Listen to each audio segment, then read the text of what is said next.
Po tayo ng sangkaya ang sabi nila. Ayan, may kalabasa po ako. Ayan ang ingredients. At saka yung may gata. At saka dalawa akong itlog. At saka mayroon po akong harina. At saka asukal po. Okay? So, ang gagawin, una natin gagawin, yung isang buong kalabasa ay nahugasan ko na. Ayan, ito nabutasan ko na. Ayan, ganyan ang pagkabutas ko. Natanggalan ko na ng lamang loob.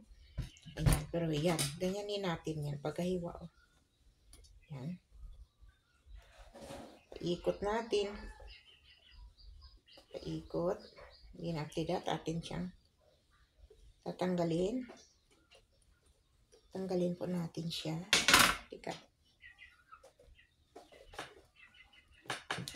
Ayan. So, tanggalin po natin ang buto sa loob. Ayan, tanggalin natin ito. Ayan po. Ayan, ganyan yung shape niya. Ayan po. Tanggalan natin ang loob. Ito. Tanggalan natin ang buto sa loob. Tanggalan po natin lahat. Ayan. Kakamayin ko ang nasa loob niya. Okay. Natanggal ko na lahat yung buto niya. Ayan po. Ayan na. May ano siya. So, bali dalawa ang ating gagawin. Ang gagawin ko nito ay okay, maglagay po ako ng yung gata muna. Yan, itansya lang po natin. Yan. Kasi dalawa aking gagawin. So, lagyan ko ng maraming gata para masarap po siya. Okay, and then after that, lagyan ko po siya ng asukal. Depende sa tamis ng gusto natin. Kung gusto natin na matamis po siya, ay tatamisan po natin. Lagyan natin ng marami asukal. Ito, 4, 5.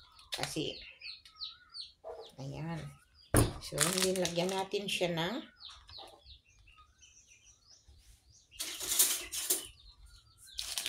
ito yung flour. Lagyan ko siya ng 1 kalahati.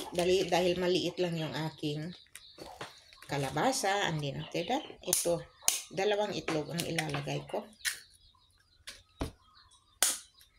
Ayan po. Then after that, atin po siyang stir. Ayan po. Stir lang po natin. Huwag natin siyang damihan ng powder.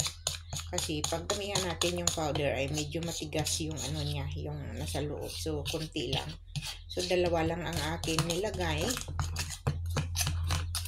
2 lang yung kalabasa ko at saka 2 itlog lang rin ang nilalagay ko. Stir lang po natin. Ayan. Ayan. Stir lang ng stir yung yung harina, yung flour natin.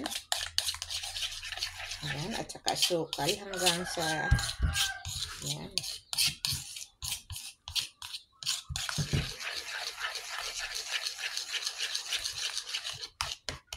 Ganyan yan.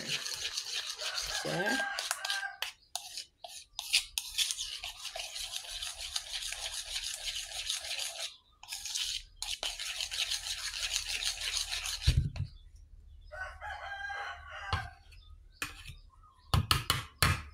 ayan. Ilagay natin. Lagyan po natin ito muna. Ayan.